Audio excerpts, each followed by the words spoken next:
Matteus 3:28. Matteus 3:28. Kristus mostari okkara. Det sier enda Matteus 3:28. Det sier det her. Sørst du, det som Bibelen sier av øynen av sin steg, det sier Bibelen her. Så det ikke lukka mye med fjerne at her det stender noen ærestande. Bibelen lærer det lukkavel. Når hun skal lære det som hun lærer her, og i Bibelen tjokken. Og det gjør hun så i førske King James. Matteus 3:28. But be not ye called Rabbi, for one is your master, even Christ, and ye all are brethren. Kristus mostar okkara. Luther. Aber ihr sollt euch nicht Rabbi nennen lassen, denn einer ist euer Meister, Christus. Ihr aber seid alle Brüder. Wir alle bröver. Okkara mostar Kristus. Men I skulle ikke ville kalles rabbi, til en eders veileder, Kristus, men I alle brødre. Våres veileder Kristus. Okkara mostar Kristus.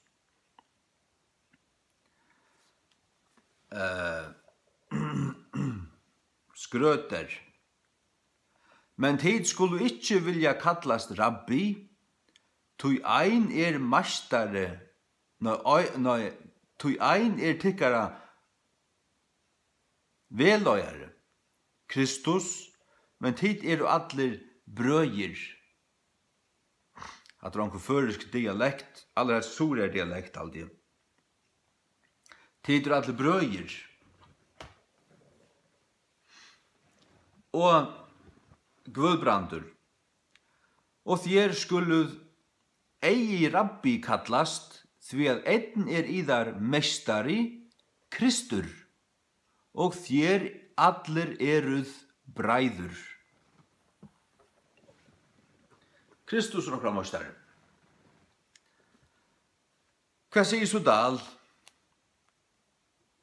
Stakkalinn. Men þið skulle ikke leta þig kalla til rabbi, til at øyner mostari tikkara, og allir til brøver.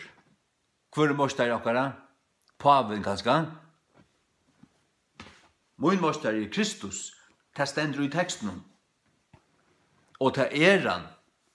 Og det stendur I teksten. Hesen sandmauren.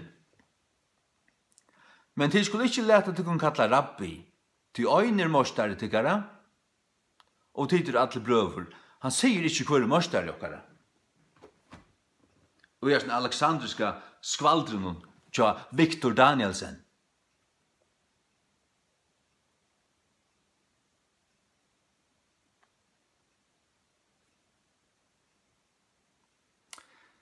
Så det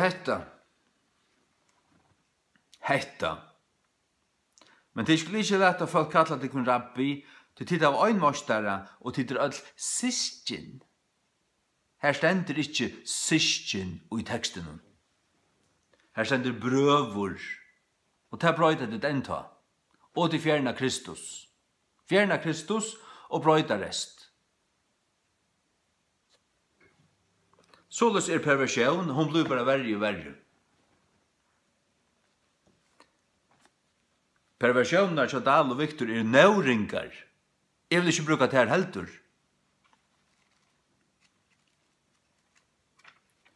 Nå skal vi høre Guds ord fullt,